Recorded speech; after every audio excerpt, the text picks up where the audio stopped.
Hey everybody, thank you for joining us for today's episode of Real Estate Disruptors. Today we got Ivo Draginov, am I saying that right? Correct. With Higher Offer, and he's here to share how he's flipped over 200 houses and wholesales 8 to 10 houses per month.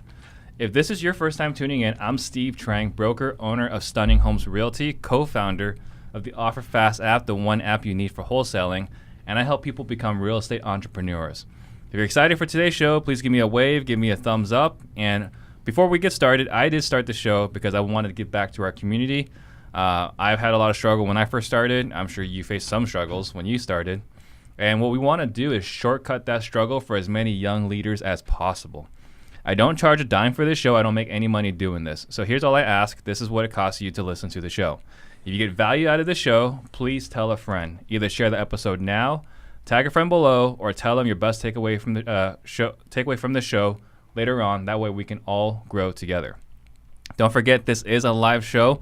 Please don't hesitate to ask questions throughout, and Ivo will be happy to answer them for you. You ready? Absolutely, yep. Okay, so first question, what got you into real estate? It's a good question. So my real estate journey started in 2007.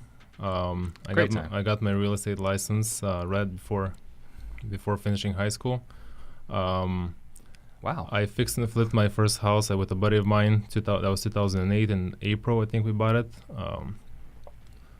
We literally did the work ourselves on the house. We borrowed some money from my parents, sold it 4 months later, ended up netting $26,000, I believe, split up the profits. And then I bought my second house by myself. Bought that one for like $43,000. That's when the market basically corrected. Right. Sold it on 31st of December. I ended up netting about $18,000, and from then on I just started picking up more and more properties. So I've been basically fixing and flipping mostly part-time from 2008 up until 2015. 2015 I bought a property in July from a local very well-known wholesaler. And the funny thing is I noticed on the settlement statement there's 2 assignment fees. So I'm like, what is this assignment fee? I'm calling the title company, and they're like, well, they're technically buying the house for this much. They're reselling it to you for this much. So I'm like, So they're making there's 15,000 assignment fees, and I'm buying it for, let's say, 120, I think it was. And which got me thinking, So, I mean, I ended up selling the house. I made about, 20,000+ on it. But it took me 5 months to, renovate it and resell it. And we had the deal fall through, so we had another offer. So it took a long time. A little bit after that, I started listening to a lot of podcasts, Bigger Pockets. One of the podcasts that I started listening to in July of 2016 was Sean Terry. Yeah. Flip to Freedom. So started listening to him, and funny thing is he had an event coming up in Glendale, Extreme Freedom. Great so event. Great absolutely event. I've been to one. Awesome. So I'm like, just go check it out. It's $300. I can't lose anything. Yeah. So I brought my sister Annie to the event, and it sounded like just super easy. You buy a list, you mail it, you take the phone call, get the deal, resell it. That's all you have to do. That's all you have to do. So, I did that. First thing, after the event, I literally posted on Craigslist, we buy houses. I got a call literally the next day. Really? A guy, he's super motivated. Hey, I just got out of prison. I need to sell this house. I'm like, great, I'll meet you at the house. I meet him there. We sign the contract. And I'm thinking this is like a $70,000, $80,000 profit. I'm like, this is super easy. There were no reservations. The fact that he just got out of prison. Yeah. Okay. So we opened escrow. It was like a lot of title issues with this property. It was like my first property, my first basically wholesale type of deal. So it was just a lot of title issues. He assigned it to a brother, to a wife. They divorced. They're just the mess. Yeah. So long story short, couldn't get the deal closed. We had to cancel on it. But then obviously, we started doing direct mail, and that was like our first marketing source. Started doing direct mail. And then slowly we, got into other types of marketing, cold calling. And cold calling just recently we got into it. So, but at the moment, that's kind of just in a nutshell, that's my real estate fixing, flipping, and wholesale journey. And then I've also been picking up some rental properties along the way. Okay. So one question I want to ask you, because, you have a lot of you've done over 200 houses flipping, and right now you're wholesaling 8 to 10 houses per month. So why don't you help someone that's newer into the business? If they're trying to decide whether to flip or wholesale first, what would you, or which do you like better? Which direction would you push people into? I mean, at the moment, I'll say wholesaling just because it's easier. Mm-hmm. But and so my business right now is primarily wholesaling. Yeah. And part of it, like last year, it was a different case. This year, like July, we sold our last 2 fix and flips, and I don't have any more besides some new constructions that we're doing. Mm-hmm. It's just the market, especially in Phoenix, is just tough. Yeah. I mean, I'm making the same amount, if not more, than if I was to just fix and flip the property. All right.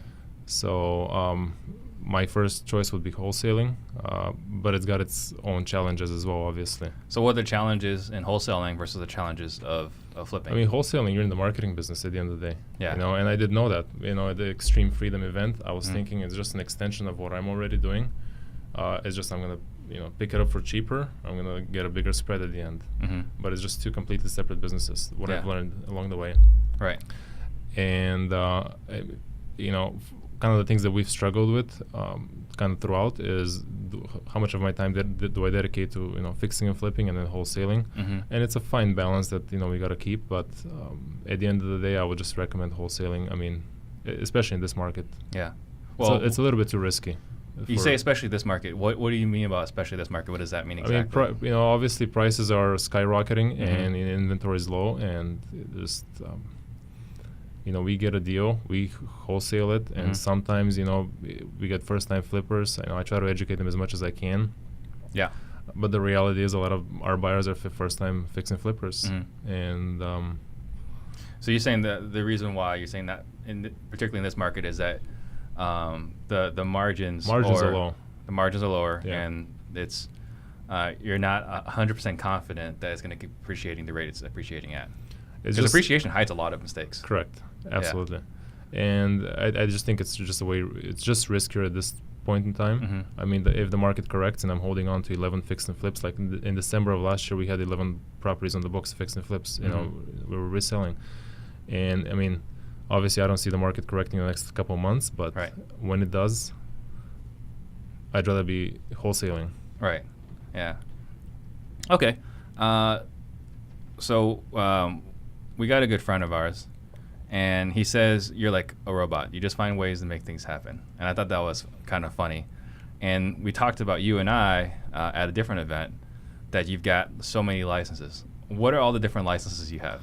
Yeah, so the reason why I was like kind of working part-time in real estate in 2010 to 2015, it was my dad's construction company. It was an air conditioning plumbing company. We kind of morphed it into like a general contracting company as well. Okay. So we have, electrical, plumbing, AC, both residential and commercial, and 2 KB1 and KB2, which are general contracting licenses. Yeah. So if anything comes up, if I call Ivo, he could probably fix it. Yeah, maybe. I'll give you good advice on how to fix it. Yeah. Okay. So knowing what you know today, what will you do differently in your business? As far as the wholesaling goes, I would find a mentor before. I mean, especially getting started. And I actually did that in the wholesaling. So like my second year, I found a mentor. It wasn't the right guy. Okay. It just, I paid him the money. We talked on the phone. Just the value that I didn't get any value out of him, quite honestly. Okay. The wrong person. So not just finding the mentor, finding the right mentor. Yeah. Okay. And I think that mentor has to give you certain value. I mean, he's got to give you value at the end of the day. And then obviously the other like advice would be just burn your bridges behind you, because options can kill anything that you're doing. Yeah. So for me, I had passive income in real estate, even like at the Extreme Freedom event. But I told myself, look, I'm gonna make this work. If this guy Sean Terry is making it work, I'll make it work as well. It's just a matter of time. I may not pick up traction, as let's say it may take me a certain amount of time to pick up traction, but I'll make it work. Yeah. So I told myself there's no way behind. I mean, there's no way going back. So. Okay. So, dang, you said something I wanted to address. Okay, we'll get to it later. So, what bits of wisdom would you give some of the young guys right now that are getting into wholesaling? Because we're we're pulling back the curtains a little bit. That's one of the goals of the program, is to educate the young people on how to do it, or not necessarily young, but newer people. What are some of the bits of wisdom you give to the guys getting into the business right now? I think it goes back to just finding the right mentor, joining a mastermind, which is like huge. I mean, the mastermind that we're in, it's opened up so many doors for me personally. Just the connections that I've made in it, it's priceless. Yeah. And then, like I said, just burning your bridges, So going back to that, you were saying that the mentor wasn't the right mentor. How Correct. did you know they weren't the right mentor so that someone can avoid that mistake? I mean, it's tough. You got to do your homework, and I think you got to just, me personally, it's one of my kind of faults where I literally decide to do something, and then like I'm doing it in the next hour. So that was kind of a fault. it's it's a personality trait of an entrepreneur. Correct. Yeah. So I didn't do my homework on it at the end of the day. Yeah. I just literally, it was just a phone call. I'm doing it. That's it. So you just signed up. Correct. Okay. And the value you got out of it didn't line up with what you paid for it. Correct. And would you sign like a contract, or was it? It was a one-time fee basically for the whole year. Okay. So, like I said, I've learned so much more just hanging out with a group of guys like in the Goal Giver group, where right. I'm just gaining much more value. And okay, yeah, and I think there's a lot of value to that, and I think maybe that's something we need to create a program for, is like what some questions to ask in mentoring, because I'm seeing this theme. A lot of people are saying they're having a hard time finding the right mentor. What would you attribute your success to? I think my work ethic primarily, and I picked that up from my dad. I think like what Gary Vee says, I may not be the, let's say the brightest or the smartest, but I will outwork everybody. And I think that's kind of served me well in life. Yeah. And I'm up at 5 o'clock every morning. I make myself get up regardless of what time I went to sleep. And I just have a much better productive day if I get my work done in the morning. And that's just how I've always been. So if I need anything from you, I can text you at 5 o'clock in the morning. You can. Okay. Yeah. So maybe this is what Brent was talking about when he said you're a robot. If you want something, you just make it. Okay. And what does your organization look like today at Higher Offer? So it's me, my sister, who's the operations. She kind of keeps everything together because I'm kind of all over the place.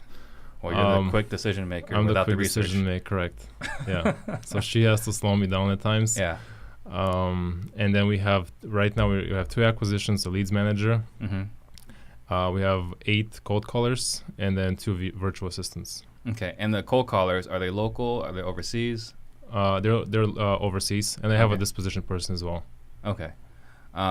So is there a particular region you like to source your wholesale your cold callers from? We've tried. I have some from the Philippines, some from Costa Rica, and a couple from Mexico. Yeah. So I'm kind of just honestly split testing some things right now. So just figuring out what works better for me. At the end of the day, what's my ROI on the money that I spend, the money that I get back. And you got KPIs for each one of these? Correct. Cold callers? Yeah. Yeah. One of the things that Max and I were talking about is we need to get a quality control person, because we have cold callers, but we're not listening to all the cold calls. And it's kind of spot check every once in a while. It's tough. You can't listen to it. It's not my day job to just listen to everybody's conversation. Yeah. But you pick out some conversations and you do the best you can. Yeah. Right. Okay. And how are you sourcing your deals right now? Direct mail has always worked for us. People say obviously price, cost per deal has gone up drastically. I think when we started, we were about, I don't want to say maybe 2,500, 3,000. Now, last month, we were at about 5,400. We lowered it down to 4,800. We closed some deals. So, Cost per deal. Cost per deal. Yeah, 4,800. 4,800. Correct. Direct mail. So, and that's probably about 25 to 30% of our deals. We used to mail about 30,000 plus mailers a month. Now we're down to about 15,000 a month. Okay. And what we're doing is just targeting people better. Right. List stacking, obviously, they have multiple pain points. Those are the people that we're going after.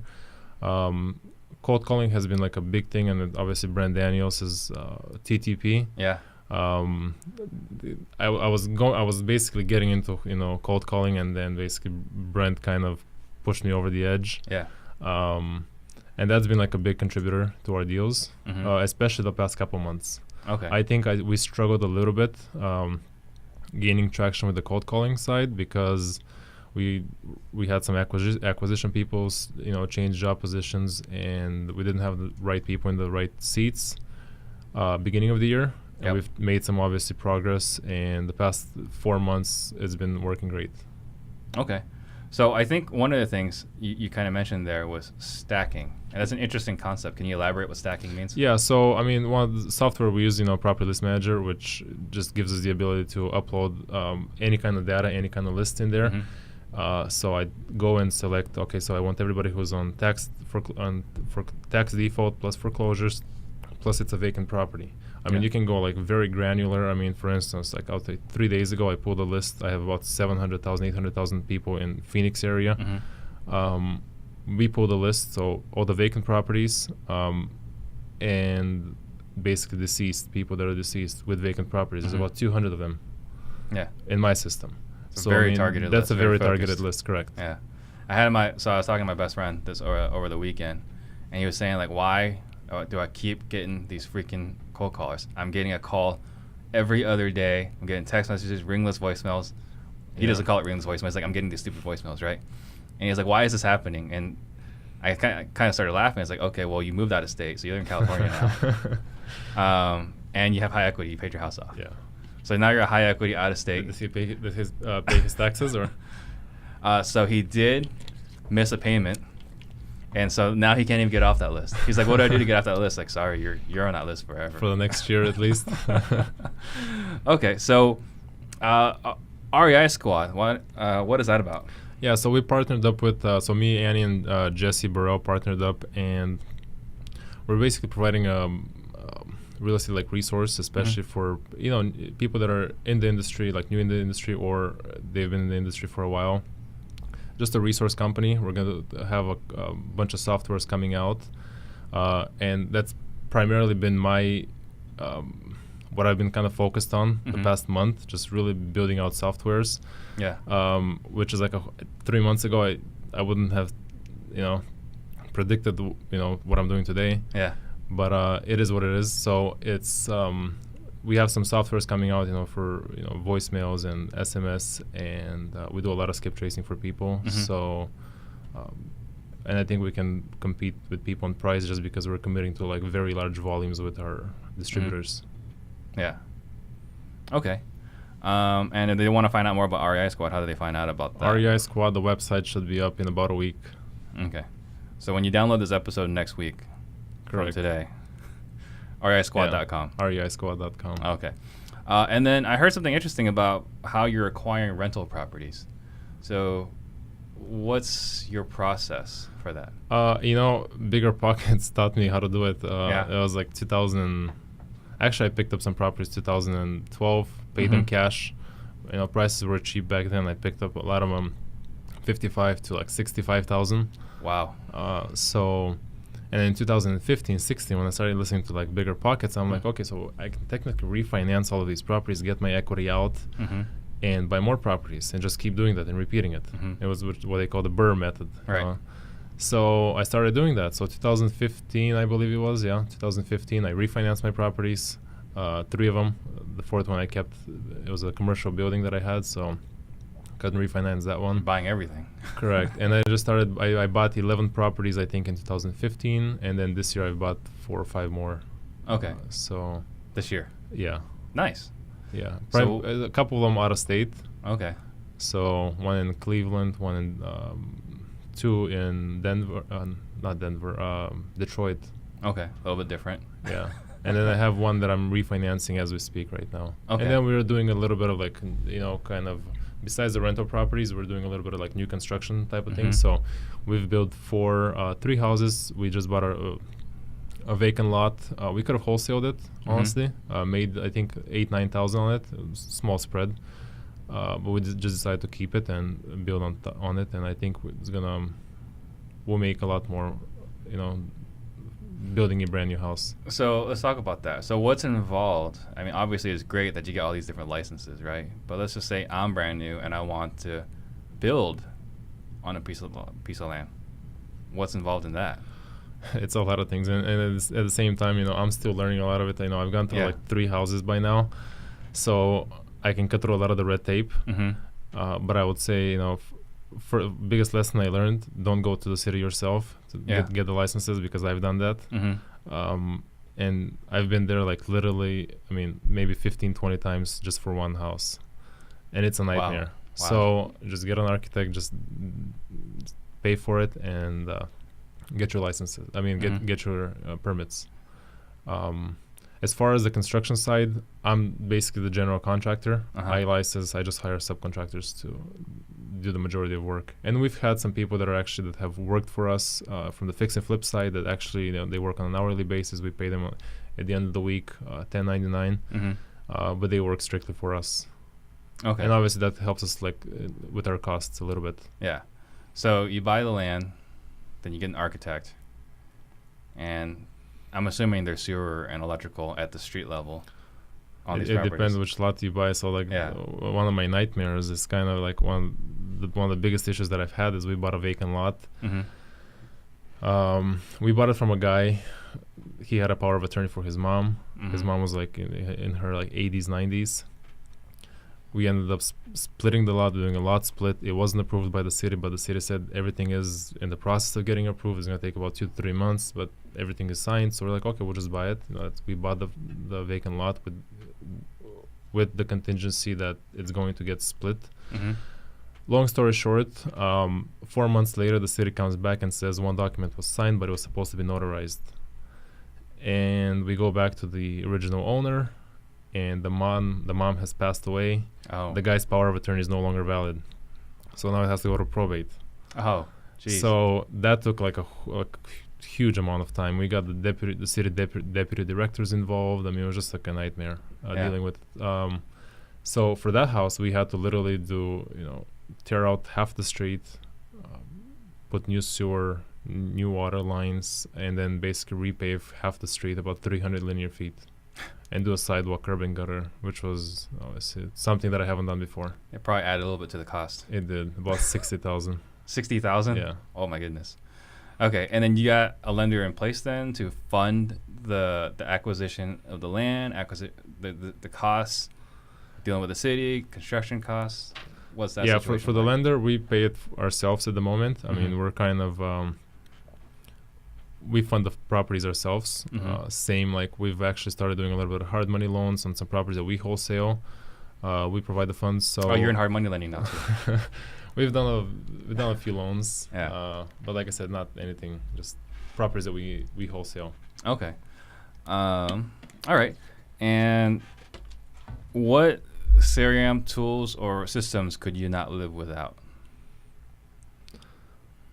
We've been going back and forth. We've changed a couple of CRMs since we've started. System that we currently use is Investor PO. Property List Manager is a big one. And those are the two primarily ones that we use, as far as marketing. To me about Property List Manager. And I mentioned it earlier, list stacking. So I would basically, just upload everything, and I'd pick, I want everybody who's on multiple lists, and those are the people that we're going to be targeting. And I think that's what kind of revamped our direct mail campaigns, because at the beginning of the year, January, February, we were mailing literally 20, 25, 30,000. I think February we had no deals from direct mail. And so March, I'm like, okay, something's got to change. And that's when we started cold calling, and it took a couple of months for us to kind of, perfect that. Yeah. And what's Investor Peel, or what'd you call that? Investor Peel, that's a CRM that we use. It's a Podio-based system. Okay. So just the CRM. That's different than Investor Fuse or it's same. A lot of the functionalities are the same. Yeah. It's just that's what we use at the moment. Okay. Any interesting war stories in your business? I think the biggest one, honestly, is we've had. I've walked personally into a bunch of houses where I thought were vacant, especially back in the day when I used to buy more auction properties. So house looks vacant. It's tall weeds, boarded up windows. So I'm like, okay, I'll just go and see it, before I bid on it. And people show up from inside the house, which can be, pretty scary at times. Coming out of the closets? Coming out of the bedrooms, and yeah. I remember one guy. He's like, "Hey, dude, what are you doing in my house?" So it was, I was out of there. So Okay. Well, the good thing is it's probably a statute of limitations on breaking and entering. So that's okay. But one of the biggest war stories, obviously, is that the new vacant lot that we built, and but everything ended up turning great. It just took a year and a half, quite honestly. Wow. Yeah. Wow. It was supposed to take 6 to 8 months, and it took a year and a half. Okay. What is your biggest struggle right now? I think my biggest struggle is finding a balance sometimes Mm-hmm. and disconnecting from work. Personally, Yeah. I mean, that's just my kind of thing, because I'm always like working, and Mhm. sometimes it gets difficult to disconnect. And Yeah. Well, I think that goes back to your strength, right? So it's correct. it's your strength and your weakness. Correct. So, yeah. So work-life balance. Yeah. That's probably one of the biggest things that I'm trying to work on. Mm-hmm.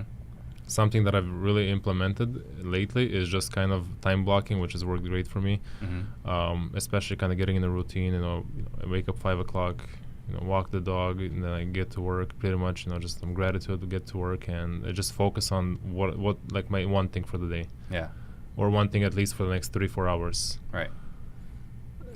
One thing I had coffee with Gavin Timms this week, Okay. and he sits down. He's got 2 phones. I said, Gavin, what's this about? He said, I got my work phone. I got my personal phone. And he says because he's got his work phone and his personal phone, it's easier to disconnect, because his work phone, once he gets home, that just gets put away. But That's the personal an interesting phone, idea. Yeah. Yeah, I thought that was a really good idea. I got to call Gavin, actually. He called me yesterday. But I thought that was a pretty cool idea. Maybe something I got to practice. He said the only struggle with that is sometimes he'll get stuck on Facebook with his personal phone. Yeah. Okay, what is your superpower? I think honestly just cutting through the red tape and getting Mhm. the deal done. I think that's kind of what I'm just tell me what I got to do, and let's get this deal finished. All right. Same thing though, like that first house that I mentioned that was supposed to end up netting us like 70,000, 80,000, I think it was. Mm-hmm. I didn't follow up on it myself because 2 title companies told us it was we can't make it work. Mm-hmm. There's just too many. There's some lawsuits involved.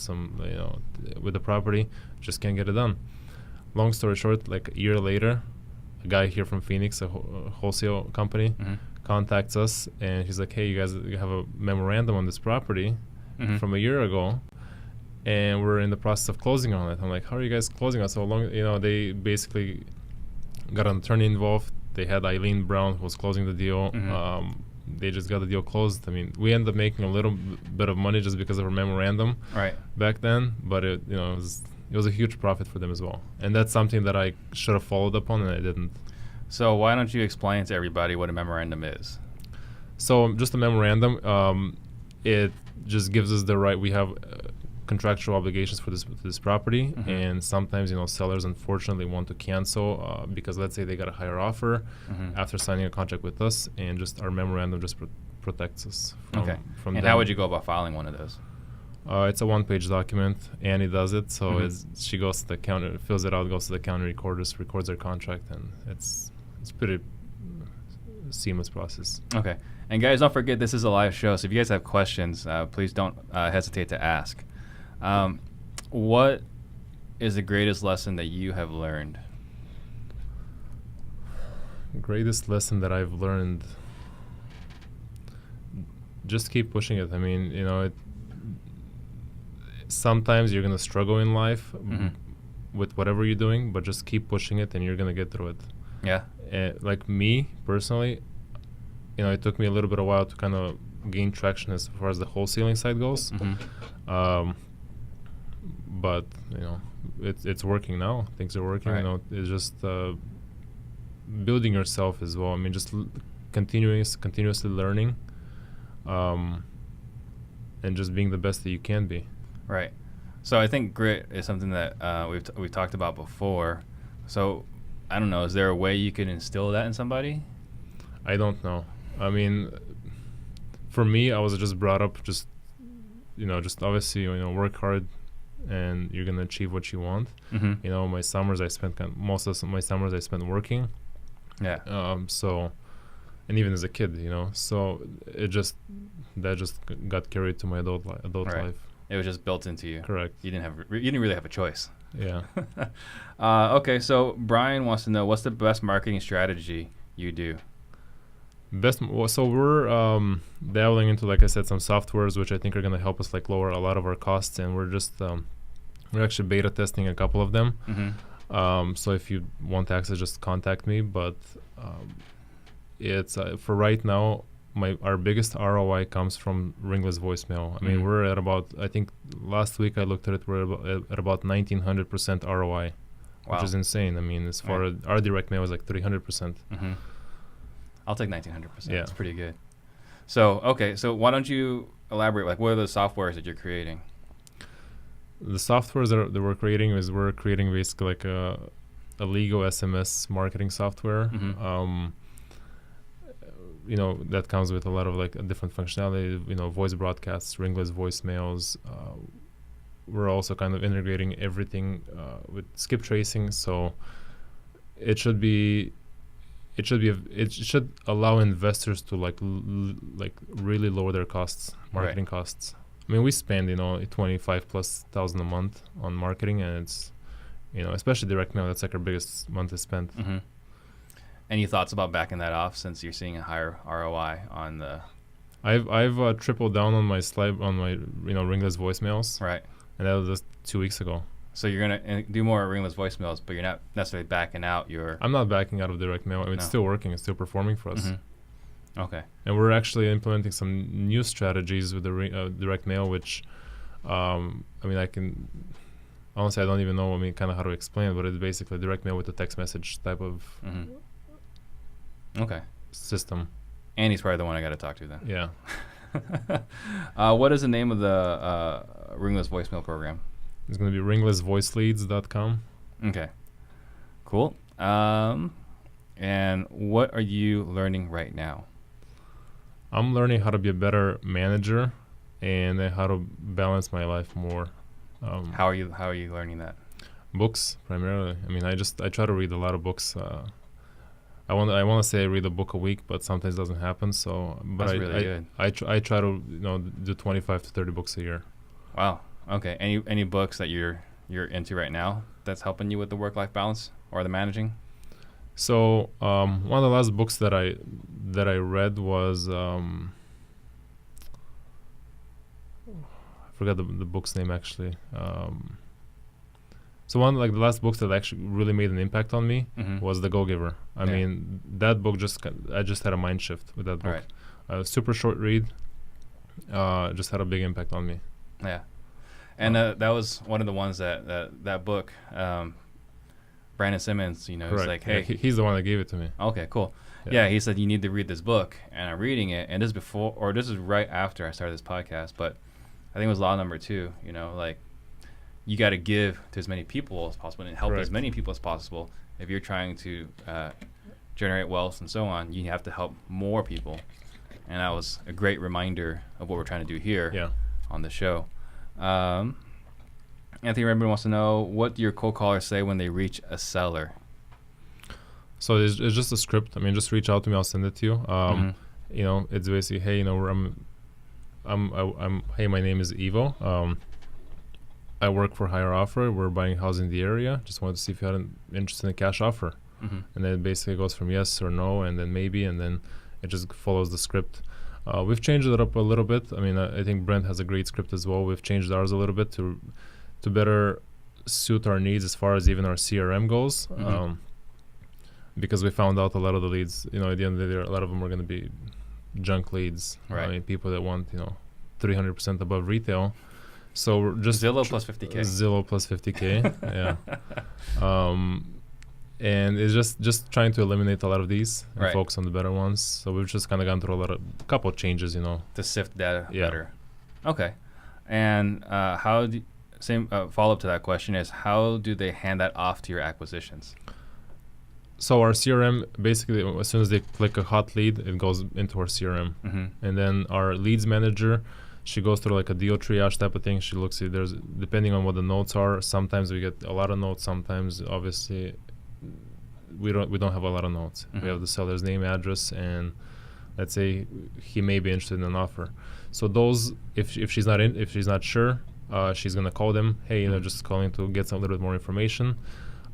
Just kind of tell you what we do, how we do it, just kind of setting the expectations right. However, if there is a lot of notes in the system, and she can determine there's motivation based on if the property is vacant, if they're out of state, what value they want for the property, and compare it to like our CRM, does automatic calculations. She's gonna pass it off to the acquisitions, and that's our leads manager. Her job is to basically distribute the lead to our acquisitions and to follow up, and she does a lot of follow-ups. I mean, she does like 350 phone calls every week. Oh, wow. Okay. And then Brian Davila wants to know, what do you think is the best wholesale or REI training course? There's a lot. I mean, I've gone through, the one that got me started was Sean Terry's, course. After Sean Terry's course, I've picked up a couple more courses, which, I've learned some things. But at the end of the day, for me, I've learned the most in masterminds. Yeah. Just so being from other peers. Being around the right people. But it's pretty hard if you're newer to hang around those people. Correct, but then there's like the meetups. I mean, you go and you meet people, and you just talk to people. Yeah, and guys, if you're in the Phoenix area, I do the Real Estate Disruptors meetup first Thursday of every month. So, if nothing else, you can learn from that. Okay, what was your favorite, best, or most interesting failure? It goes back to that house. I have, it's just. It's just in the back of your mind. It's just in the back of my mind. You're never going to recover. It's. We're actually closing on the property. So one of them I actually. Oh, you still haven't closed yet. Myself. One of them I moved into it myself. The other one we're selling. We're closing on the 25th. We're gonna end up netting close to 6 figures, which is awesome. Cool. But it was a difficult process. Yeah. Okay. And Anthony wants to know, what's the best way for them to get that cold caller script from you? Just reach out to me on Facebook. Okay. Either I'll send it to you or have my VA send it to you. Awesome. Is there any one book that you've gifted more than any other? I've given the book to several people. It's called Why.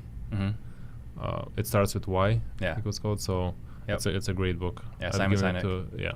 I've given it to a few people. I think the Goal Giver, again, is a book that everybody should read. Anybody, like, the book that got me started in real estate, obviously, is, Rich Dad, Poor Dad. Yeah, everyone. Yeah, I read that book in 2008, I want to say 2009, and then I reread it 2 years ago. Yeah. And do you feel like it was still as helpful? Correct. 2 years ago? Yeah. Okay. It just, it gets you refocused. I mean, it just... Right. It's a great book. Okay. And then why do you think... a lot of people fail in the wholesale flipping part of the business? Just giving up too easily. Yeah. I mean, there's always going to be struggles. Like I said, that we've had, a lot of properties. Not a lot of properties, but some properties that we, close. There's title issues. Yeah. I can think back in July of this year, we were supposed to be closing on 3 properties in a week, and literally all of those deals kind of fell through. I mean, 2 of them fell through. One of them, we just literally made $1,000 on it. Yeah. But then obviously next week, more deals closed, and it just kind of comes and goes. And right. Just don't give up. Yeah, and I think also the importance, right, of having a good pipeline. Yeah. Because deals will blow up. Correct. Things die in the last minute. Yeah, and valuable lesson that I've learned, especially in the wholesale game, is like don't count the money until it's house is closed, because I've done we're making X amount of money on the house. Money spent already, booking vacations. But and then the deal ends up falling through. Yeah, it just happens. Okay, is there anything that keeps you up at night? Just issues with deals. I mean, they shouldn't, but sometimes they do. Yeah. Just obviously problems. I'm constantly trying to figure out, okay, what do I do next tomorrow to correct what happened today, let's say, if there is some issues. And I'm constantly analyzing things in my head. What am I doing next? And sometimes if I get a new idea, I can't sleep because I gotta implement it today. I've got that same exact problem. Yeah. Yeah, if I got something, it's like, oh, this is going to be really cool. Or this is going to change the world. It doesn't. Yeah. But, in your mind, I'm going to implement this. This is going to change everything. Can't sleep that night. Yeah. Yeah, I have that about once a quarter. And then I can't sleep, and then I get up early so I can actually start working on it. And it's... Yeah. So, okay. I know I've asked you kind of this already. So, someone wants to get a hold of you. They either want to ask you a question. Annie's already done a pretty good job responding about the script. So, if someone wants to get a hold of you, how do they get a hold of you? Just Facebook. Yeah. Or my email is my first and last name at Gmail. Mm-hmm. Okay. Perfect. Let's see. So Anthony wants to know which company you use for cold callers, but you hire them yourself, right? Or do you outsource? I outsource it. I used to hire them myself. Okay. And it just got a little bit difficult. Part of what you said, you got to manage everybody. Mm-hmm. And then I had 3 cold callers that I think in March and April. And it just got a little bit too much for me to be able to handle what I was currently doing, in my business, and then managing the cold callers, Mm-hmm. making sure they're, listening to the recordings, they're following the scripts, and it just got too much. Yeah. Then I have to pay them and verify their time. I just decided to outsource it. So who do you outsource through? I don't know. Actually, just reach out to me. I'll send you the company's name. Okay. All right. So that's it, guys. Again, if you like this show, please share this episode right now. And next week, we got Eric Sage coming on, and he's going to be talking about seller carry and how to, the stuff he's talking about really changed the way I'm thinking about the business, but how you can seller carry and create passive income where you can basically just travel and vacation whenever you want. Great guy. Awesome stuff. All right. Well, thank you. Thanks, guys. And thank you for a great show. Thank you.